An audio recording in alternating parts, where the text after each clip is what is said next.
Good morning. Welcome to Bazaar Morning Call. I'm Lata. With me are Anuj and Sonia. And a screen that's telling us that yesterday's ecstasy has eased. Well, the positive for us is that we did not participate in the ecstasy and therefore we should not be punished on the day after.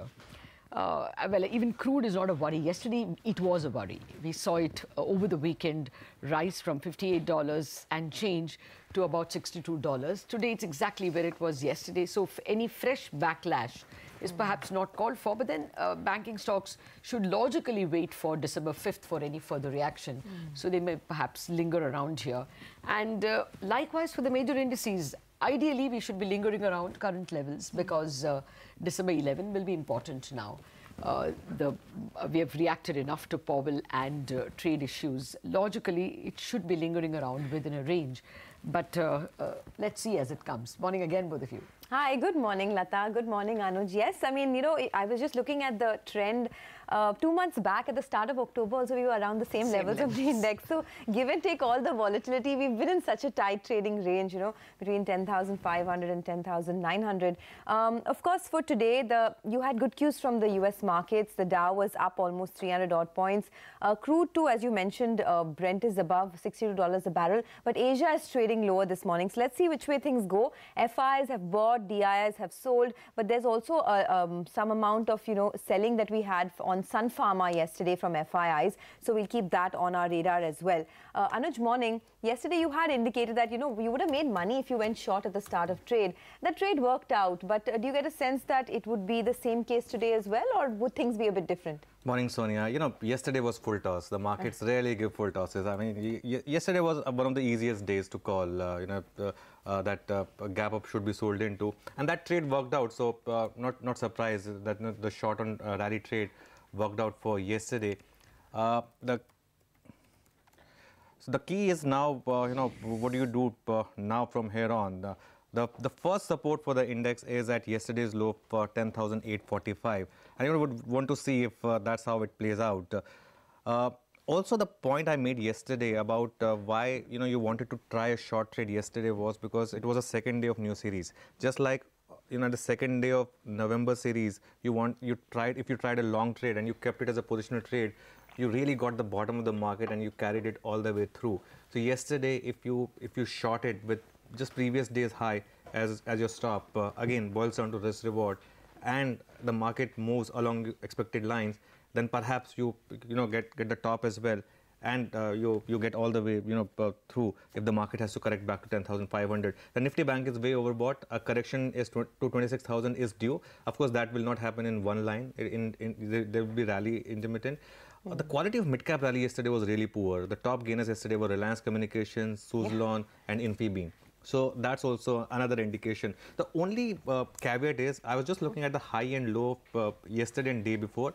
Yesterday's high and low both were higher than previous day's high and low. That is not confirming the reversal sign yet. The market's given some reversal sign, but those reversal sign will be confirmed only if the Nifty breaks below the 10,835 mark. So if that mark is broken, perhaps the reversal is confirmed. The Nifty IT is the bit of a leader right now, especially TCS. So I would want to see if some more money has to move from banks to IT. That's also something to watch out for. But the larger theme that this is going to be a market in which if you really participated all the way through November, this is going to be a series perhaps in which you want to book profit and stay on cash, let these events play out, and then perhaps take a fresh card. Also, there's, this thing about December, right? People don't put fresh money to work in December. They go on holiday. Yeah. The foreign investors I'm talking about. Yes. So is it better to just let December pass and then take a fresh call in January about which way the markets are going to head? Oh, yes. And, December is a good month to go on holiday, right? Yeah. Like we discussed. And why only foreign investors? Like, we also like to go on leave on December. So we like to go on leave all the time.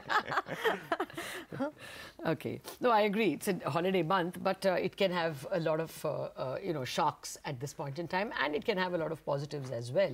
Maybe December 11th will be a positive day as well for markets. I don't think we really get a holiday. Just one more point. All the points that I'm making, they get nullified if the Nifty takes out 10,950, which was like, the recent high. If you take out 10,950 for any reason and start to trade above that, then that theory of the market topping out is out of the window, but that's not my base case. Okay, well, on that note, the SGX Nifty is indicating that we may not have too much of a movement today. It's very, very flat at the moment, but let's take a look at what our otherwise experts have to say as we head into trade this morning. Sanjeev Prasad of Kotak Institutional Equity says the temporary suspension of trade hostilities between China and the US may remove one of the three potential short-term risks for the Indian market. He says we will get more clarity on the level of oil prices over the next few weeks based on the outcome of the December 6th OPEC meeting and the chances of the BJP forming the next national government based on the outcome of the ongoing state elections, results of which will be available on the 11th of December. Sanjeev says valuations are fair for the broad market, but based on strong recovery in net profits. He also adds valuations show wide divergences between growth and quality stocks. Okay, so there's an opportunity for those who can identify it. Okay, there's actually more equity opinion coming your way. Alexander Redmond of Credit Suisse says they take profits on what was a contrarian call in late November 2017 to overweight Indian equities within a global emerging markets portfolio. While they remain constructive on the long-term investment case for India, they turn cautious about the market's ability to outperform the wider emerging market equity class in the short term. Alexander Redmond says they downgrade Indian equities to a 25% below benchmark stance from 15% above benchmark previously for 6 reasons. Economic activity appears set to moderate over the coming quarters. The monetary policy stance is now officially hawkish. Credit growth weighed by slowing NBFCs and capital-strapped PSUs. Elevated earnings expectations leave no room for disappointment. The rupee should stabilize but remain under pressure from the external deficit, and valuations appear stretched, demanding record high premiums. Okay. It's a strong case for undervaluation. Yes, it is. In fact, okay, that's the word coming in from Credit Suisse. He did mention the rupee fleetingly. The rupee is back above 70, as we all know, so some bit of pressure coming in there yesterday as well. Let's get you some views for the trading day. Bhaskar Panda of HDFC Bank says in the US, the gap between long end and short end of the yield curve has narrowed down significantly. He says global crude prices turned sharply up after the G20 meeting.